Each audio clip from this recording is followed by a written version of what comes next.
और मेरे बच्चों क्या हाल चाल। आगे शुरू करें। चलो लास्ट सेक्शन में हमने किया था न्यूक्लियर फिजन। आज हम क्या शुरू करते हैं। आज हम अपना नया टॉपिक शुरू करते हैं और उसका नाम है न्यूक्लियर फ्यूजन।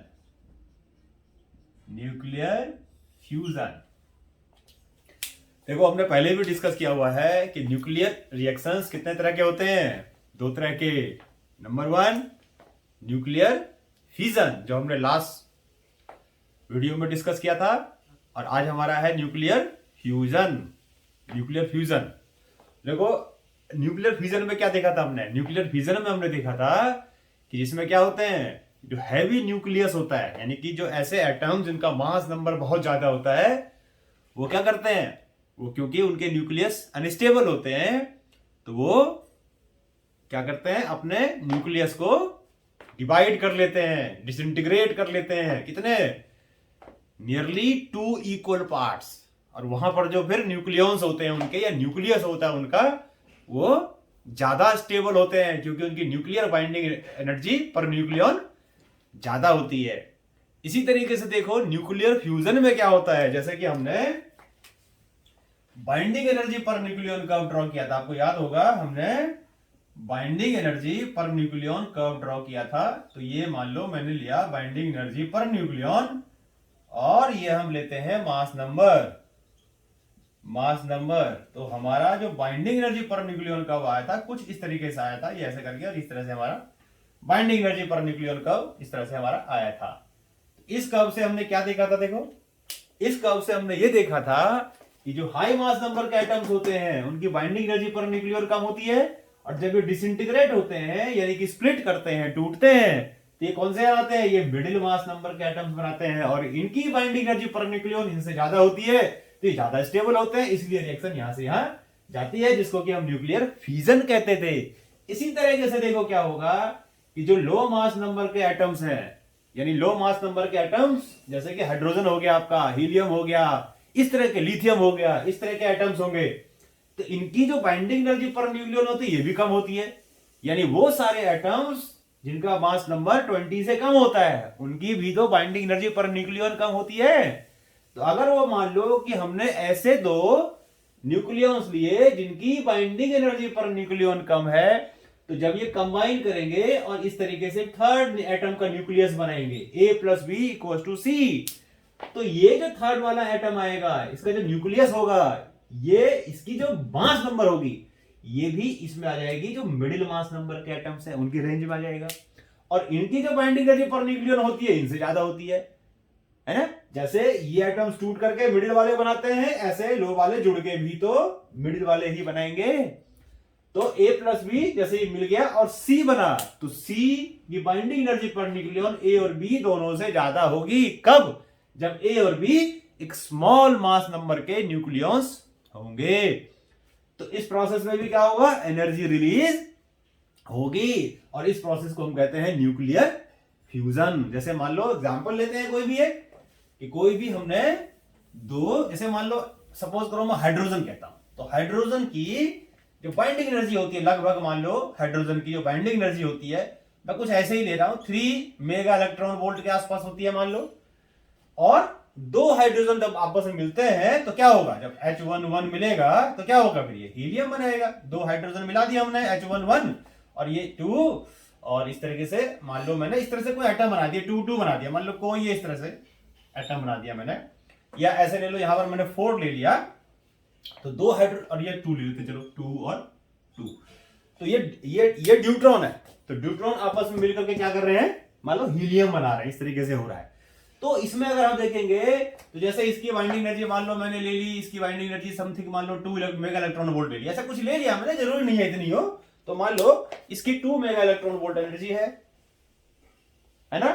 अब इसके बाद ये 2 मेगा, उसके बाद ये कंबाइन करके क्या बना रहे हैं, हीलियम बना रहे हैं।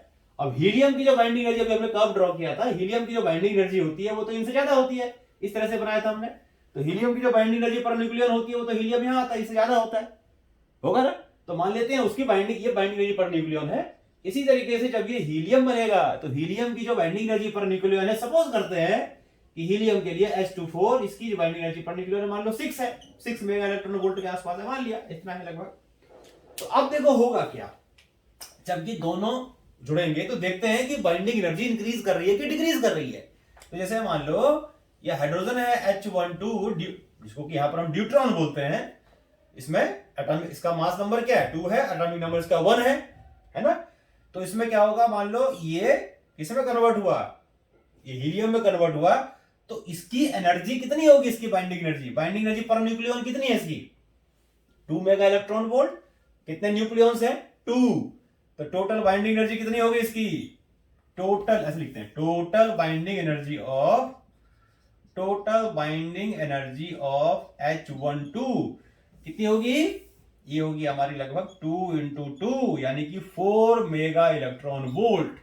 और ऐसे कितने हाइड्रोजन आपस में ऐड हो रहे हैं, न्यूट्रॉन ऐड हो रहे हैं 2। तो total binding energy of reactant, जो रिएक्टेंट है उनकी टोटल बाइंडिंग एनर्जी कितनी हो जाएगी हमारे पास 4 mega electron volt plus 4 mega electron volt, यानी कि जब ये दोनों एटम बनेंगे तो यहां पर 8 mega electron volt energy release होगी। जब दो न्यूट्रॉन जब बनेंगे तो इतनी mega electron volt energy release होगी। अब मान लो ऐसे हम बाइंडिंग एनर्जी निकालते हैं किसकी, अब हम बाइंडिंग एनर्जी निकालते हैं हीलियम की। तो हीलियम की जो बाइंडिंग एनर्जी होती है वो कितनी बताई थी अभी, हीलियम की binding energy Be of helium binding energy per nucleon, ये लगभग 6 मेगा इलेक्ट्रॉन वोल्ट अपॉन या पर न्यूक्लियन लिख देते हैं इसको इस तरह से, इसकी बाइंडिंग एनर्जी पर न्यूक्लियन है। तो एक हीलियम बना, अभी रिएक्शन में देखा था हमने, तो वहां पर कितना होगा बाइंडिंग एनर्जी ऑफ प्रोडक्ट, कितनी बाइंडिंग एनर्जी हो गई प्रोडक्ट की, यानी कि हीलियम की 6 और हीलियम का मास नंबर कितना होता है 4, तो 6 इंटू 4 टोटल बाइंडिंग एनर्जी आ गई, यहां टोटल लिख दो चाहो तो, total binding energy of product यानी कि हीलियम, तो ये हो गया 24 मेगा इलेक्ट्रॉन वोल्ट। अब देखो जी एक चीज, रिएक्टेंट की बाइंडिंग एनर्जी थी टोटल 8, प्रोडक्ट की बाइंडिंग एनर्जी हो गई 24 मेगा इलेक्ट्रॉन वोल्ट, तो बाइंडिंग एनर्जी इंक्रीज करी ना। और हमें पता है कि जैसे ही बाइंडिंग एनर्जी इंक्रीज करती है तो एक्सोथर्मिक रिएक्शन होता है, और कितनी एनर्जी रिलीज होगी देखो, energy released in this process, और इस प्रोसेस में जो एनर्जी रिलीज होगी वो कितनी होगी, प्रोडक्ट की बाइंडिंग एनर्जी माइनस रिएक्टेंट की binding energy mega electron volt, तो this will be 16 mega electron volt energy. देखो कितनी ज्यादा एनर्जी रिलीज हुई 16, यानी कि दो न्यूट्रॉन अगर आपस में मिलते हैं और हीलियम बनाते हैं तो कितनी लगभग 16 mega electron volt energy release होगी। तो इसलिए यह भी रिएक्शन क्या है, एक्सोथर्मिक रिएक्शन है। अब आपको मैं बताऊं कि जितने भी हमारे स्टार्स हैं इंक्लूडिंग आवर सन, हमारा सन भी तो स्टार ही है, इन सभी में क्या हो रहा है, यही रिएक्शन ही तो हो रहा है। यानी इन सभी के सभी स्टार्स में मोस्टली इनका कॉम्पोजिशन जो होता है हम कह सकते हैं कि 90% से ज्यादा इनमें हाइड्रोजन है, यानी इनमें हाइड्रोजन मिलकर के हीलियम बना रहा है। यानी कि ये न्यूक्लियर फ्यूजन के प्रोसेस से ही क्या कर रहे हैं, एनर्जी क्रिएट कर रहे हैं। और जिस एनर्जी को हम यूज करते हैं, देखो कितनी सारी एनर्जी हमें मिलती है, खासतौर से हमारे सन से कितनी एनर्जी मिलती है, बहुत ज्यादा मिलती है, हम सारा उसी पर डिपेंड करते हैं। तो nuclear fusion is the main source of energy of this earth, हमारे अर्थ के ऊपर यही मेन सोर्स ऑफ एनर्जी है जहां से हम एनर्जी गेन करते हैं। जितने भी ऑर्गेनिज्म है सब एनर्जी अपना वहीं से लेते हैं ना। तो न्यूक्लियर फ्यूजन सबसे ज्यादा इंपॉर्टेंट रिएक्शन है हमारे लिए, ऐसे कह सकते हैं। अब देखो आगे इससे बढ़ते हैं हम, कि हमने देखा था कि जो न्यूक्लियर फ्यूजन होता है उसमें हम क्या करते हैं, स्लो मूविंग न्यूट्रॉन है यूरेनियम 235 में हमने करा था, उसको स्लो मूविंग न्यूट्रॉन डालते हैं, थर्मल न्यूट्रॉन जिसको हम कहते हैं, तो वो क्या करते हैं, वो अंदर जाकर के न्यूक्लियर फोर्स को इंबैलेंस करते हैं और वो टूट जाता है, एनर्जी रिलीज हो जाती है।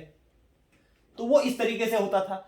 अब न्यूक्लियर फ्यूजन में देखो क्या होता है कि न्यूक्लियर फ्यूजन के लिए जो हमें, यानी कि अगर हाइड्रोजन को फ्यूज करना, अच्छा फ्यूजन का मतलब क्या होता है, फ्यूजन का बेसिक मीनिंग है, आपने सुना होगा कि फ्यूजन म्यूजिक चल रहा है आजकल, सुना है? क्या कहते हैं कि हमने हमने भंगड़ा को फ्यूज कर दिया, किसमें, भोजपुरी में फिक्स कर दिया। बड़ा फ्यूजन चल रहा है आजकल, यानी दो चीजों को फ्यूज करके एक नई चीज बनाना, नई चीज बनाना, है ना। ये चीज यहां पर क्या है, फ्यूजन भी सेम चीज है, सेम मीनिंग लेंगे वहां से हम। तो यहां भी क्या होता है कि दो एटम्स या तीन एटम्स को आपस में मिला करके एक नया एटम बन जाता है, इसको फ्यूजन कहते हैं। अब एक चीज देखो, जैसे मान लो हम हाइड्रोजन का फ्यूजन, हाइड्रोजन देखो, हाइड्रोजन क्या है, सिंपलेस्ट एटम है हमारे पास। सपोज करो हमें दो हाइड्रोजन को क्या करना है, फ्यूज करना है और हीलियम बनाना है। दो हाइड्रोजन को, न्यूट्रॉन को मान लो हमें फ्यूज करके क्या करना है, हीलियम बनाना है। तो क्या करना पड़ेगा भाई, ये हमने दो हाइड्रोजन के एटम लिए H और H, और इनको हमें पास लाना है, तभी तो फ्यूज करेंगे। फ्यूज करने के लिए पास लाना पड़ेगा इनको। तो कौन सी एनर्जी देनी पड़ेगी इसको, जब इसको पास लाएंगे तो इसको रिपेल कौन करेगा, क्योंकि इसमें दोनों में क्या है, प्रोटॉन्स हैं, तो इनके न्यूक्लियस, क्योंकि न्यूक्लियर रिएक्शन है, इलेक्ट्रॉन की बात नहीं करेंगे, पहले प्रोटॉन की बात करते हैं। तो ये प्रोटॉन क्या करेंगे, आपस में रिपेल करेंगे। तो रिपेल करेंगे तो उसको इलेक्ट्रोस्टैटिक फोर्स लगेगा, वो पास आने से उसको रोकेंगे। तो इसका मतलब हमें जो एक्सटर्नल एनर्जी देनी है उसको ओवरकम करना है। और आपको पता है कि जब ये न्यूट्रॉन, ये हाइड्रोजन एटम इसके पास आएगा या हम इसको फ्यूज कराएंगे तो हमें कितनी एनर्जी चाहिए पता है आपको, 400 मेगा इलेक्ट्रॉन वोल्ट एनर्जी चाहिए। अब इतनी एनर्जी हमने इसको दी तो क्या होगा, एनर्जी किस फॉर्म में देंगे, काइनेटिक एनर्जी की फॉर्म में। इसको इतनी थर्मल एनर्जी देंगे, हीट एनर्जी देंगे इतनी, तो क्या करेगा ये, बहुत हाई स्पीड से एक दूसरे के पास आएगा, और जो उनके बीच में इलेक्ट्रोस्टैटिक फोर्स है उसको बीच में ओवरकम करेगा, और ओवरकम करने के बाद जैसे ही पास आया आया आया आया आया और एक सर्टेन डिस्टेंस आएगा जहां से न्यूक्लियर फोर्स लगना स्टार्ट हो जाएगा, उसके बाद इलेक्ट्रोस्टैटिक फोर्स का बंटाधार, खत्म कहानी उसकी। तो फिर वहां कौन डोमिनेट करने लगेगा, न्यूक्लियर फोर्स डोमिनेट करने पड़ेगा। तो उस डिस्टेंस तक लाने के लिए भी हमें इतनी एनर्जी चाहिए, 400 मेगा इलेक्ट्रॉन वोल्ट एनर्जी चाहिए। और इस एनर्जी में होता क्या देखो, सबसे पहले क्या होगा, जब एनर्जी देंगे तो हाइड्रोजन गैस है ना, तो हाइड्रोजन गैस का जो न्यूक्लियस है या इसके जो हाइड्रोजन है वो एक्सपैंड, इलेक्ट्रॉन्स एक्सपैंड होने शुरू हो जाएंगे, वेपर स्टेट में आएगा। वेपर स्टेट में आने के बाद फिर वो एक और सॉलिड से क्या होता है, कोई भी चीज अगर टेम्परेचर इंक्रीज करते हैं तो सॉलिड से जाता है गैस में, वेपर में, वेपर बोलेंगे यहां, गैस तो छोड़ो, वेपर में। और वेपर के बाद फिर नेक्स्ट स्टेज से जाता है प्लाज्मा स्टेट, प्लाज्मा स्टेट। तो जब इतना टेम्परेचर देंगे ना तो दोनों के दोनों हाइड्रोजन किस स्टेट में चले जाएंगे, इलेक्ट्रॉन्स जो है प्लाज्मा स्टेट में चले जाएंगे, यानी कि इसके बाहर ऐसे प्लाज्मा स्टेट पर हाइड्रोजन चले जाएंगे। और आपको पता है इतनी एनर्जी देने के लिए, अगर हम मान लो ये एनर्जी निकालें तो भाई इतनी एनर्जी देने के लिए टेम्परेचर कितना देना पड़ेगा, सोचो देखो। तो हमें पता है कि काइनेटिक एनर्जी जो होती है हाफ mv², ये किसके इक्वल होती है, ये इक्वल होती है 3/2 k इंटू टी के, इसके इक्वल होती है। बोल्ट्जमैन कांस्टेंट है kBT। तो अगर हम यहां पर हाइड्रोजन का मास डालते हैं, बोल्ट्जमैन कांस्टेंट डालते हैं, और एनर्जी नहीं, इसको छोड़ो, इसको एनर्जी डालते हैं, टोटल एनर्जी हमें कितनी चाहिए, इतनी चाहिए। तो 400 मेगा इलेक्ट्रॉन वोल्ट एनर्जी डालो, 3/2 kB जो बोल्ट्जमैन कांस्टेंट है इसकी वैल्यू डालो, है ना, और टेम्परेचर निकालो। तो टेम्परेचर जो आता है ये लगभग कितना आता है, 3.7 इंटू 10⁹ केल्विन, इतना टेम्परेचर आता है। ये पावर देखो भाई, क्या पावर है ये पावर अगर ध्यान से देखो तो ये इन्फाइनाइट जैसा ही नहीं हो गया क्या, कितना ज्यादा टेम्परेचर हो गया। इतने ज्यादा टेम्परेचर को कौन झेल लेगा, कहां से क्रिएट करोगे इतना प्रेशर, इतना टेम्परेचर। तो इतना टेम्परेचर अगर हम किसी को देंगे, और ये सिर्फ किसकी बात कर रहा हूं, ये सिर्फ हम हाइड्रोजन की बात कर रहे हैं, जो सिंपलेस्ट एटम है, रिपल्सिव फोर्स सबसे कम होगा। इसके बाद के अगर और भी हम एटम्स जाते हैं, हीलियम में, कार्बन में, नाइट्रोजन में, ऑक्सीजन में, तो उनके बीच जो इलेक्ट्रोस्टैटिक रिपल्सिव फोर्स है वो तो इससे भी बहुत मल्टीपल टाइम्स होगा। तो उसको हमें कितनी एनर्जी देनी पड़ेगी, कितनी एनर्जी देनी पड़ेगी, इससे तो बहुत ज्यादा एनर्जी देनी पड़ेगी। और फिर टेम्परेचर सोचो कितना मेंटेन करना पड़ेगा।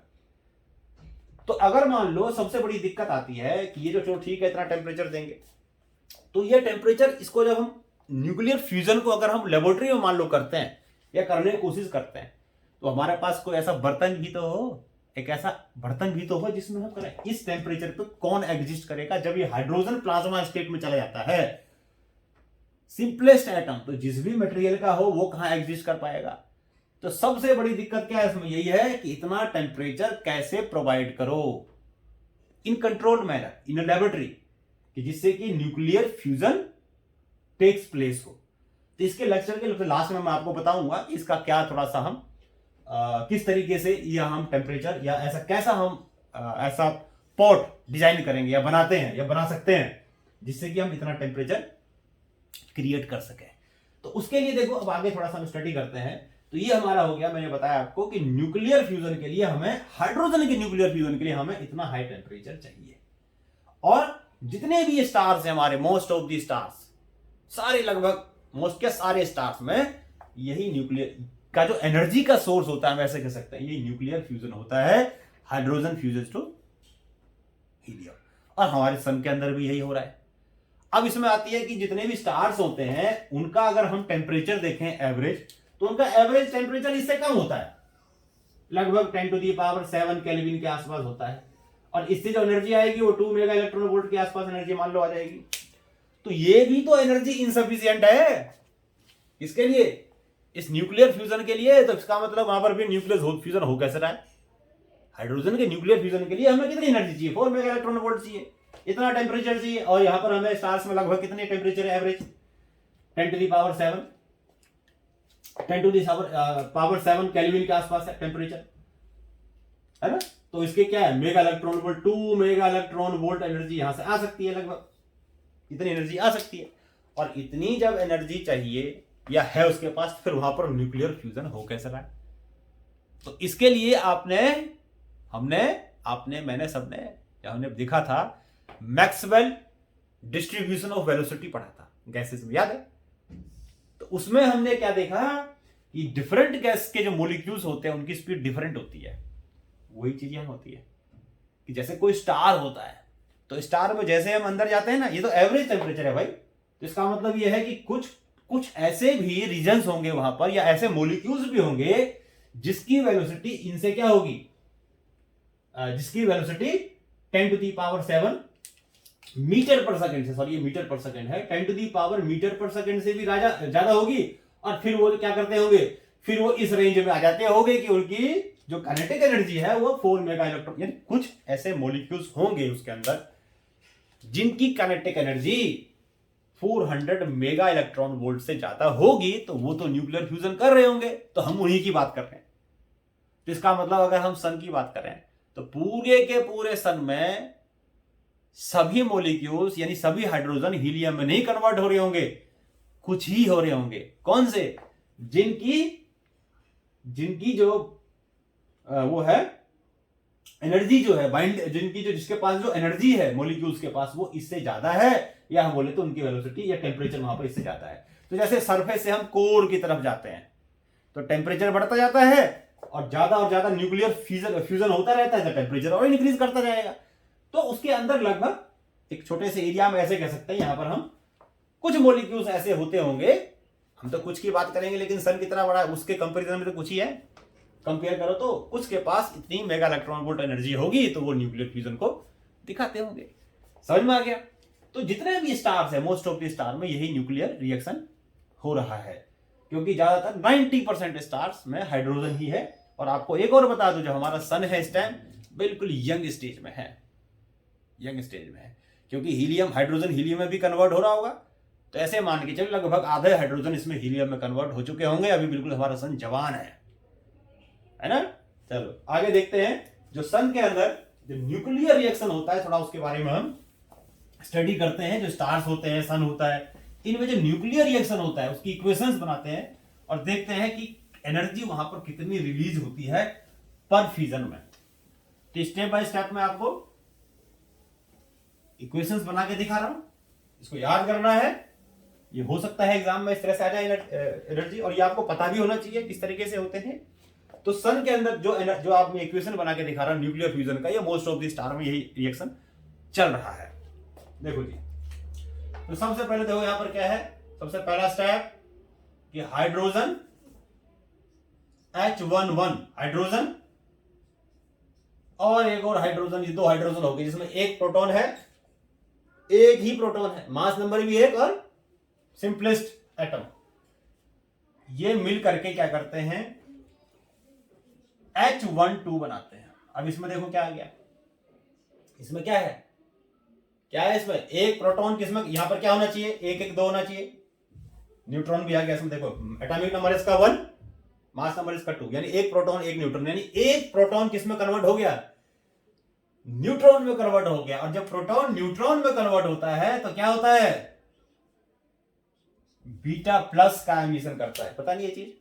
एक यहां पर देखो क्या है, क्या हो रहा है, एक प्रोटॉन, मास नंबर भी एक, एटॉमिक नंबर भी एक, मास नंबर भी एक प्रोटॉन, इसमें क्या हो रहा है, एटॉमिक नंबर 1, मास नंबर 2, इसका मतलब प्रोटॉन तो एक ही है, तो एक क्या आ गया इसमें, न्यूट्रॉन आ गया ना। तो इसका मतलब एक प्रोटॉन किसमें कन्वर्ट हो गया, जब ये दो हाइड्रोजन मिले तो एक प्रोटॉन न्यूट्रॉन में कन्वर्ट हो गया। जब प्रोटॉन न्यूट्रॉन में कन्वर्ट होता है तो बीटा प्लस को एमिट करता है, बीटा प्लस का इसने एमिशन किया, और साथ में एक और रे निकल रही है, इसको क्या कहते हैं, एक और पार्टिकल को हम न्यूट्रिनो, बीटा प्लस के साथ न्यूट्रिनो भी निकलता है, याद है ना, बीटा डिके, तो वही हमने किया। और इस प्रोसेस में 0.42 mega electron volt energy release होती है।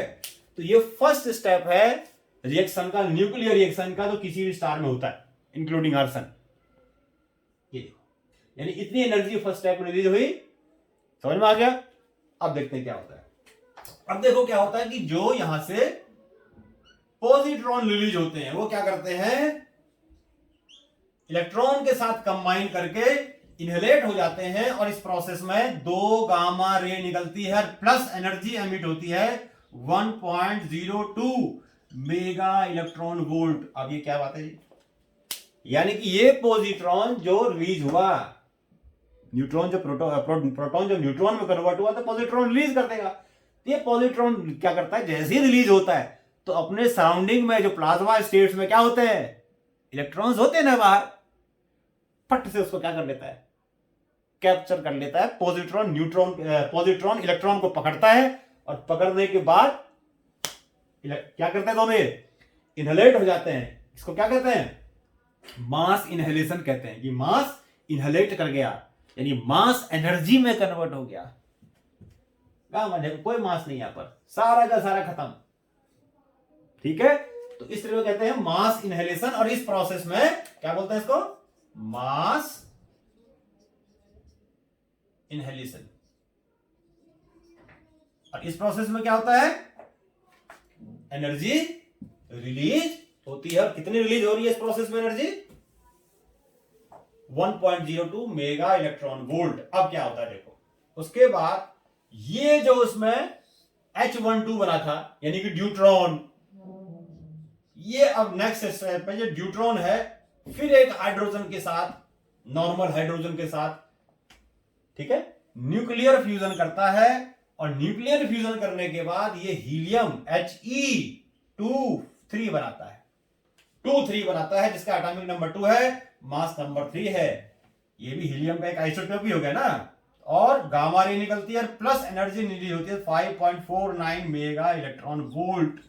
तो ये थर्ड स्टेप है जो किसी भी स्टार में इंक्लूडिंग आर्सन होता है, यानी कि हाइड्रो, ये जो इसमें ये जो बना है, ये एक और हाइड्रोजन के साथ न्यूक्लियर फ्यूजन करके क्या बनाता है, फिर दोबारा से हीलियम बनाएगा, और इतनी एनर्जी रिलीज होगी।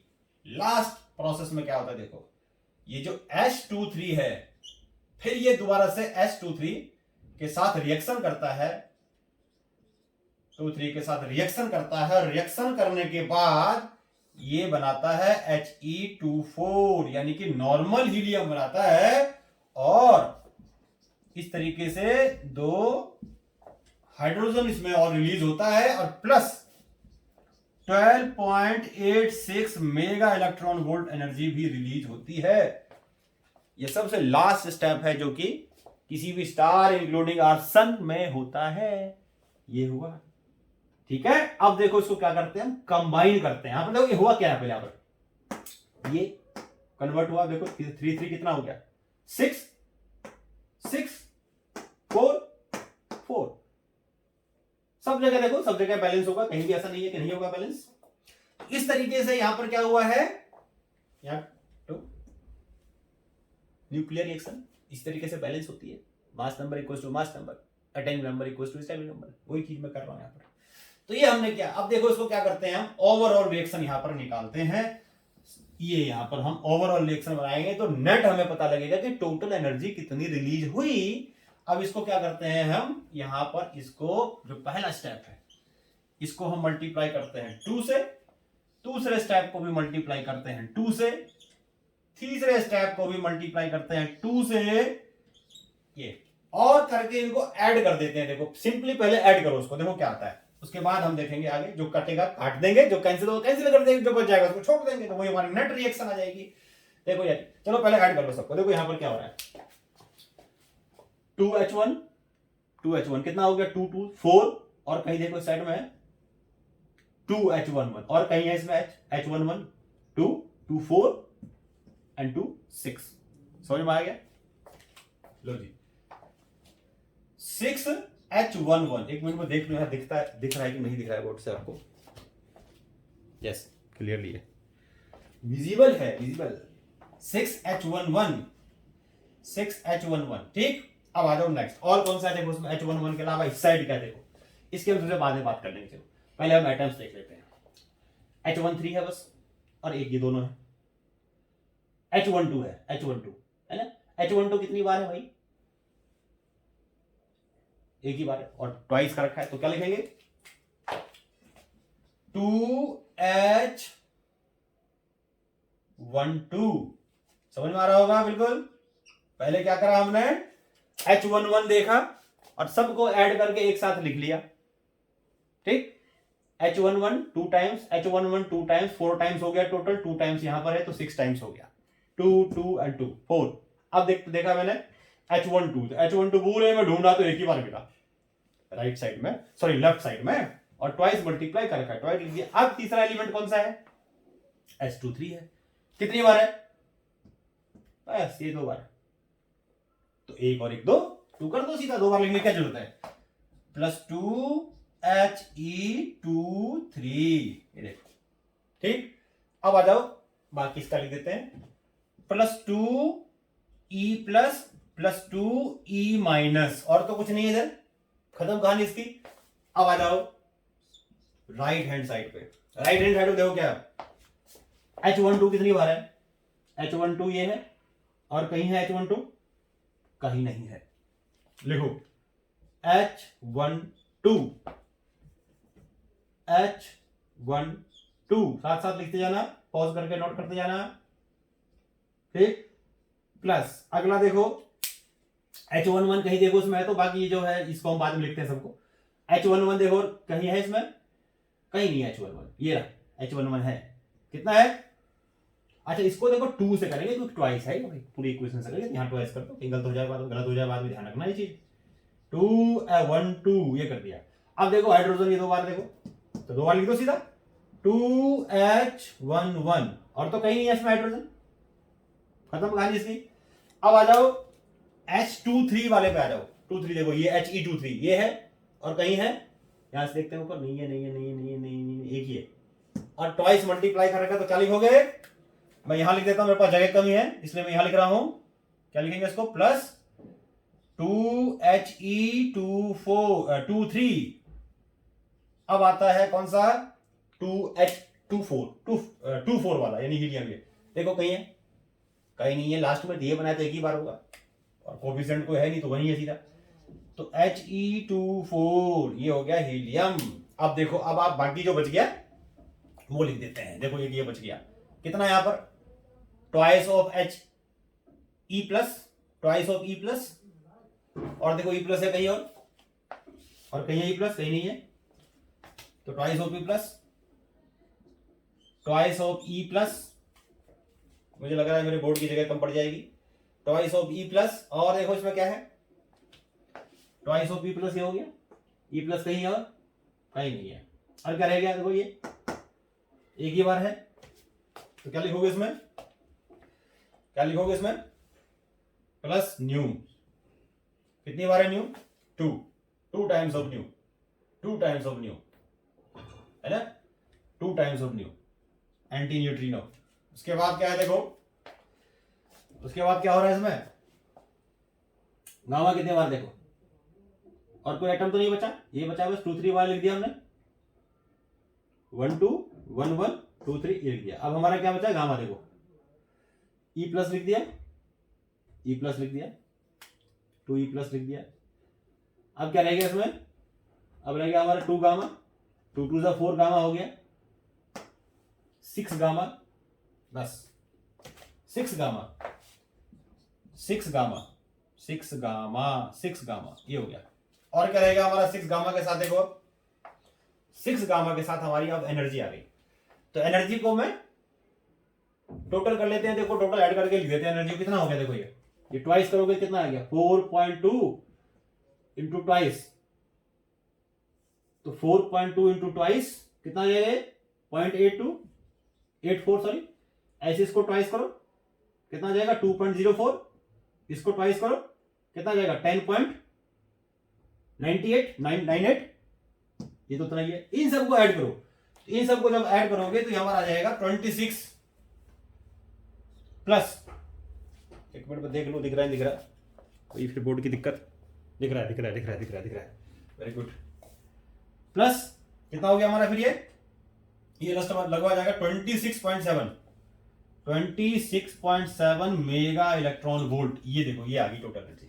अब इसमें जो कैंसिल हो रहा है कैंसिल करो पहले तो, देखो कौन कौन सा कैंसिल हो रहा है, कितने बच गए, देखो यहां पर क्या हो रहा है 6H11, देखो 6H11, और इस साइड क्या देखो 2H11, तो कितना हो गया यहां पर 4, ऊपर लिख रहा हूं यहां पर मैं, इसको पहले वाला स्टेप को मैं हटा देता हूं क्योंकि मुझे इसकी जरूरत अब नहीं है, तो पॉज करके नोट करते रहना। तो ये हमारा इधर आ गया, देखो लास्ट में मैं इसको रेड पेन से करता हूं, तो ये हमारा आ गया 4H11, और देखो उसमें क्या है 2H21, और इधर क्या देखो 2H21, ये कैंसिल हो गया, देखो ये कैंसिल हो गया, ये से खत्म कहानी इसकी, ये गया। और क्या रहेगा इसमें, देखो 2He32, देखो खत्म कहानी इसकी, कहानी खत्म, और इसकी भी कहानी खत्म, देखो ये खत्म कहानी इसकी। और क्या रहेगा इसमें, और क्या रह गया इसमें, ये हमारा रह गया, और हमारा रह गया इसमें क्या,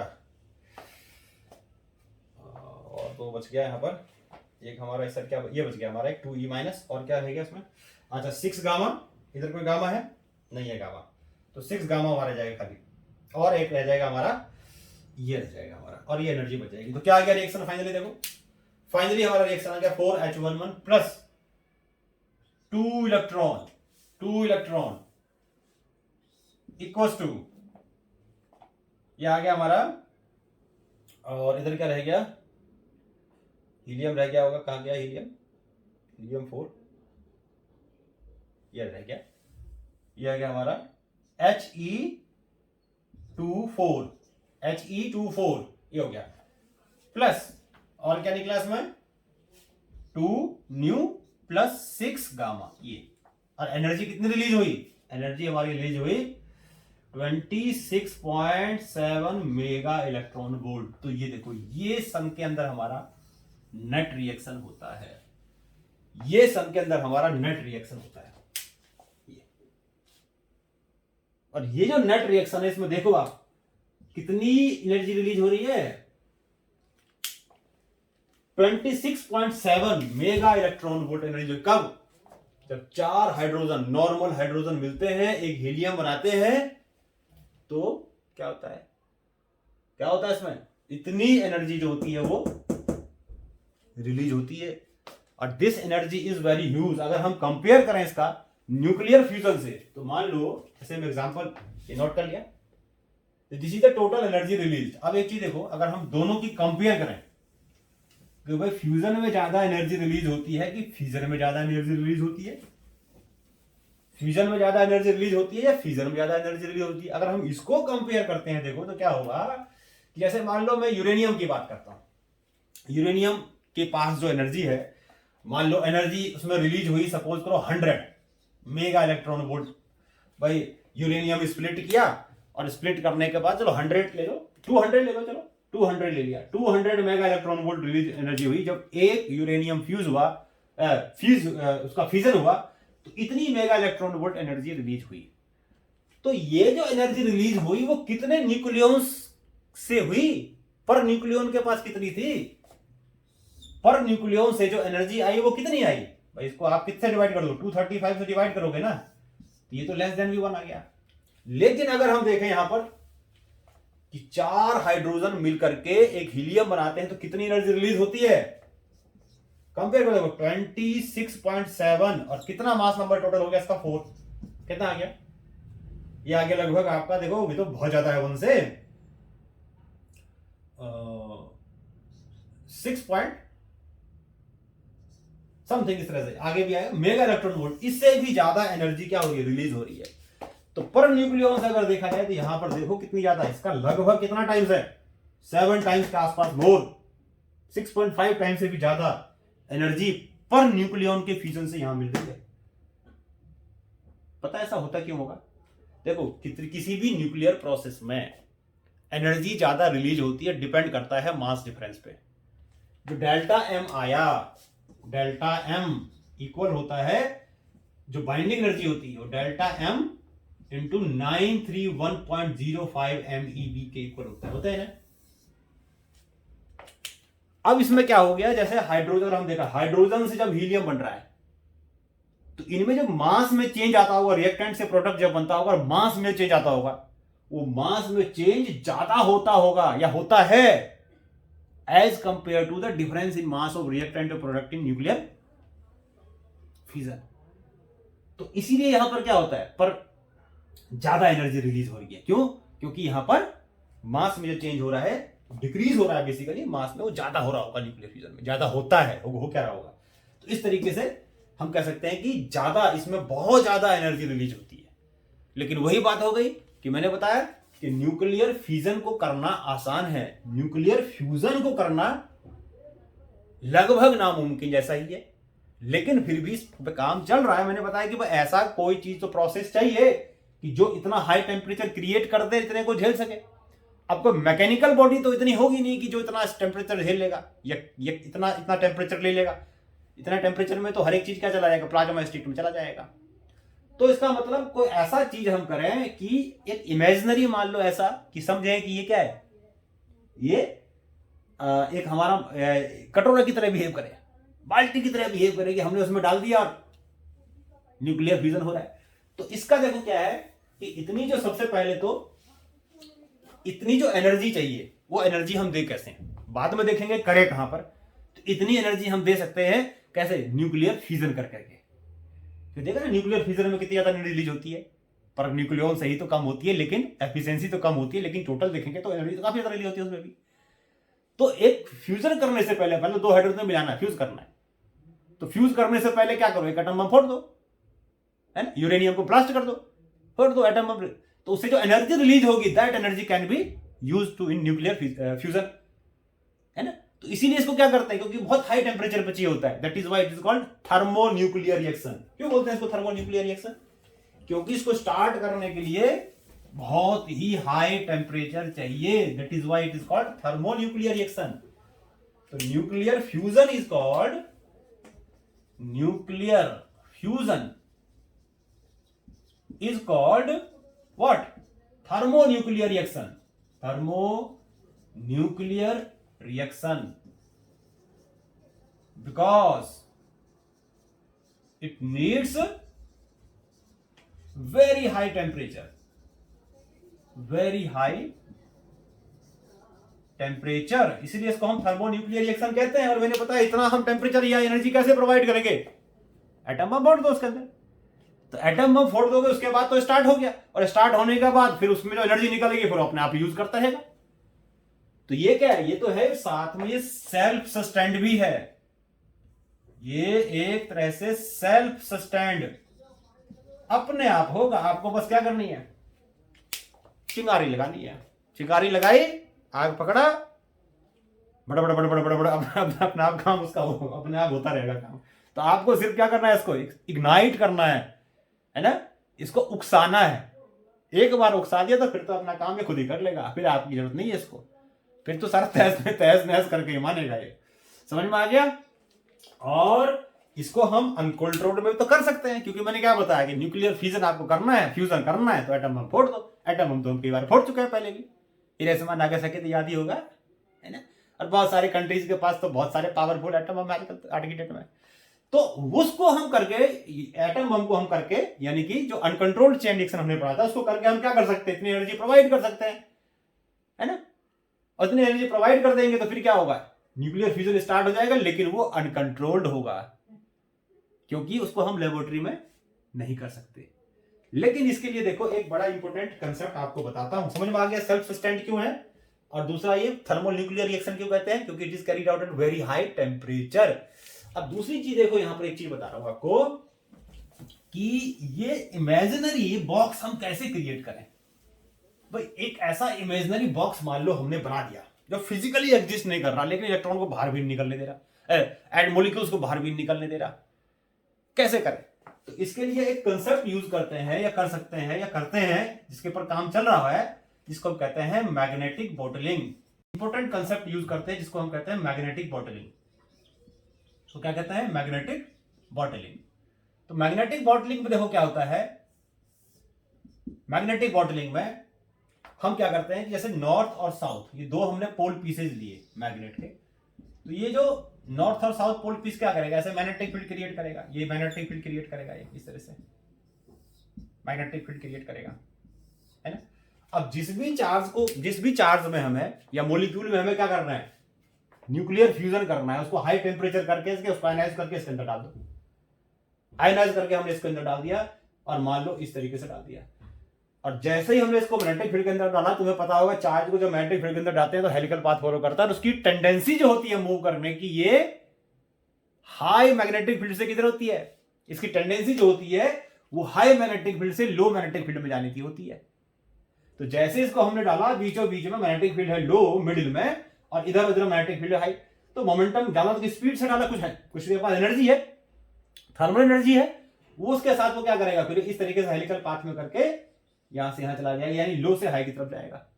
फिर उसकी टेंडेंसी क्या होगी, ऐसी जगह आने की जहां पर एनर्जी कम है, जहां पर उसको स्टेबल होने की, मतलब स्टेबल चाहता है वो, तो उस पर रिपल्सिव फोर्स लगेगा, फिर दोबारा घूम के ऐसे आएगा, यहाँ आएगा, जब यहाँ वापस आएगा तो मोमेंटम उसका जीरो नहीं होगा, फिर आगे बढ़ जाएगा, इस तरीके से आगे जाएगा, फिर घूम के फिर वापस आएगा, इस तरह से आएगा, घूमते वापस जाएगा, इस तरीके से ये क्या कर देगा, ऐसे ऐसे इस तरीके से हेलिकल पाथ में रिवॉल्व करना शुरू कर देगा। तो जब ये इस तरह से रिवॉल्व करना शुरू कर दिया, तो आप देखो यहां पर क्या बाहर निकल पा रहे हैं क्या, तो हमने क्या किया, इस मॉलिक्यूल को या एटम को, जिसमें न्यूक्लियर फ्यूजन करना था, उसको हमने यहां पर कन्फाइन कर दिया विदाउट एनी फिजिकल बाउंड्री।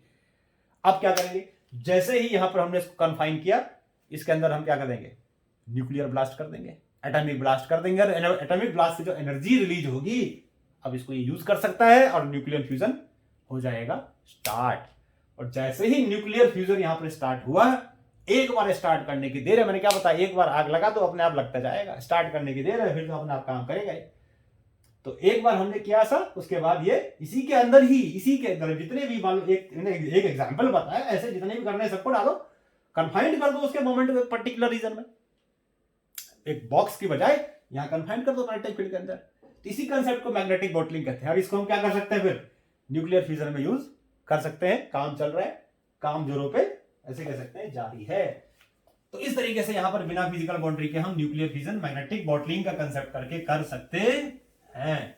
अब हम थोड़ा सा इसके लास्ट की तरफ बढ़ते हैं, और यहां पर हम कंपेयर कर लेते हैं कि जो न्यूक्लियर फ्यूजन और न्यूक्लियर फ्यूजन में क्या डिफरेंसेस है, क्या एडवांटेजेस है, न्यूक्लियर फ्यूजन क्यों अच्छा है फ्यूजन से। तो एक तरफ हम ले लेते हैं, मान लो न्यूक्लियर फ्यूजन, और एक तरफ ले लिया हमने न्यूक्लियर फ्यूजन ले लिया, दोनों के अगर कंपेयर करके देखें तो क्या सबसे पहली चीज क्या है इसमें, देखो न्यूक्लियर फ्यूजन में एमिट्स हार्मफुल रेज, इसमें बहुत ज्यादा हार्मफुल रेज निकलती हैं। आजकल आपने सुना होगा कि कहते हैं कि रेडियो एक्टिव कचरा, है ना, यानी कि न्यूक्लियर कचरा बोलते हैं, न्यूक्लियर कचरा। और न्यूक्लियर वेस्ट क्या है, न्यूक्लियर कचरा क्या है भाई, वो कचरा थोड़ी जो लगान पिक्चर में था। न्यूक्लियर कचरा का मतलब क्या है, न्यूक्लियर कचरा का मतलब यही है कि जो हार्मफुल रेज यहां से एमिट होती है, उन हार्मफुल रेज को कैसे यूज करें, कहां उसको ले जाए, कहां डंप करें उसको, ये इसकी सबसे बड़ी प्रॉब्लम है।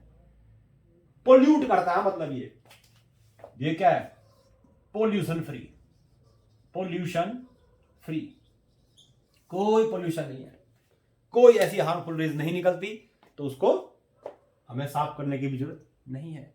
नेक्स्ट हम कर सकते हैं, देखो purification of fuel, purification of fuel, purification of fuel. Purification of fuel में क्या है कि जैसे हमने देखा था न्यूक्लियर फ्यूजन में कि जो हमारा U-235 था, जिससे मोस्टली न्यूक्लियर फ्यूजन होता है, वो तो मुश्किल से 0.7% था, और उसको भी फिर क्या होता है, हमें कंट्रोल उसमें मतलब जो मिलता है वो उसको फिर रेक्टिफाई करना है, उसको फिल्टर करना है, हटाना है, और जो हमारा मेन फिल्टर आएगा उसमें भी तीनों होंगे, U-38, 33 और 35, और इनमें 35 वाले जो होते हैं U-235, ये काफी क्वांटिटी कम होती है, तो न्यूक्लियर रिएक्शन होने के चांस भी, जैसे हम न्यूक्लियर रिएक्शन कर रहे हैं तो क्या प्रोबेबिलिटी होगी, अगर हम एक बल्क में डाला हमने न्यूट्रॉन, स्लो मूविंग न्यूट्रॉन, तो क्या मतलब उससे टकराएगा, जरूरी है क्या, है ना, और इतने में क्या हो जाएगा, न्यूट्रॉन प्रोटॉन में कन्वर्ट हो जाएगा, काम खत्म, हो नहीं पाया। तो प्यूरिफिकेशन एक सबसे बड़ा इंपॉर्टेंट है, यानी कि ये है भी बहुत कौन एक्चुअली में देखा जाए तो कुछ ही जगह तो यूरेनियम जो U-235 की क्वांटिटी है वो बहुत कम है, अवेलेबल है। तो फ्यूल का जो कंसर्न है वो बहुत ज्यादा है कि अवेलेबल नहीं है, और दूसरा प्यूरिफाई करना भी बहुत उसको मुश्किल है, यानी कि लो अवेलेबल भी नहीं है, तो बोल सकते हैं लो अवेलेबिलिटी, बहुत कम है। ठीक है, अब इसकी बात आ जाओ। देखो इसमें अगर हम देखें तो क्या है, इसको क्या प्यूरिफाई करने की जरूरत है, इसका सोर्स क्या, हाइड्रोजन ही तो है, सिंपल हाइड्रोजन H11 कितना जाता है, तो ऐसी कोई यहां पर नो रिक्वायरमेंट, कोई जरूरत नहीं है सब चीजें करने की, नो रिक्वायरमेंट, कोई रिक्वायरमेंट की जरूरत नहीं सब चीजों की, प्यूरिफिकेशन की। और तीसरा कह सकते हैं, अब पूरे अगर देखोगे तो सोर्स ऑफ हाइड्रोजन क्या हमारे यहां वाटर है, एयर है, कितने जाता है, यूज करो ना, है ना, तो हाईली अवेलेबल फ्यूल क्या है यहां पर, नो डेफिशिएंसी ऑफ फ्यूल, ऐसे बोल दो, no deficiency of fuel, fuel की क्वांटिटी इतनी ज्यादा है कि उसको हम यूज कर सकते हैं, कितना भी यूज कर लो, हाइड्रोजन है। नेक्स्ट एक और बड़ा इंपॉर्टेंट चीज है इसमें कि इसकी जो कैलोरीफिक वैल्यू है, लो कैलोरीफिक वैल्यू। अभी हमने देखा था कि जो बाइंडिंग एनर्जी पर न्यूक्लियॉन थी, जो एनर्जी रिलीज होती है पर न्यूक्लियॉन से, इसमें काफी कम थी, और इसमें जो एनर्जी रिलीज होती है पर न्यूक्लियॉन से वो काफी ज्यादा एनर्जी रिलीज होती है। तो लो कैलोरीफिक वैल्यू, और इसकी क्या होती है, हाई कैलोरीफिक वैल्यू,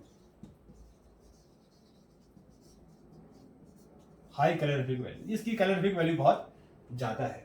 तो ये बेसिकली एडवांटेज और डिसएडवांटेज है। बाकी हम इसकी डिसएडवांटेज हम एक देख ही चुके हैं कि इसको कंट्रोल करना बड़ा मुश्किल है, और दूसरा इतना हाई टेम्परेचर देना उससे भी ज्यादा मुश्किल है, और एनर्जी रिलीज तो उसको यूज करना भी बड़ा मुश्किल है, इतनी सारी एनर्जी इतनी जल्दी यूज कैसे कर लोगे। तो इससे हमने बॉम्ब तो बना लिया, मैग्नेटिक बॉटलिंग कर सबको बॉम्ब तो बना लिया, लेकिन अब उस मैग्नेटिक बोतल की जो एनर्जी है उसको यूज भी तो करो, कैसे यूज करो, कहां से निकालोगे एनर्जी, कैसे निकालोगे, वो टेक्निक पे अभी कोई काम नहीं हुआ है। तो मैग्नेटिक बॉटलिंग करके हमने ठीक है कन्फाइंड कर दिया एनर्जी को एक जगह, हाइड्रोजन बम फोड़ दिए, कर दिया, काम खत्म तो कर सकते हैं किसी काम, लेकिन कंस्ट्रक्टिव वर्क में यूज नहीं कर पा रहे। तो आने वाले समय में हो सकता है कोई ऐसी टेक्निक आ जाए तो में से कोई एक निकल जाए जो इस काम को करे। तो इस तरीके से हमने देखो आज न्यूक्लियर फ्यूजन को देखा। उम्मीद करता हूं जो अभी न्यूक्लियर फ्यूजन की हमने आज समझ में आया होगा। आपको समझ में आया तो क्या करना है, लाइक करना है, सब्सक्राइब करना है, शेयर करना है, खुद भी सीखना है और दूसरे को भी सिखाना है। बाय।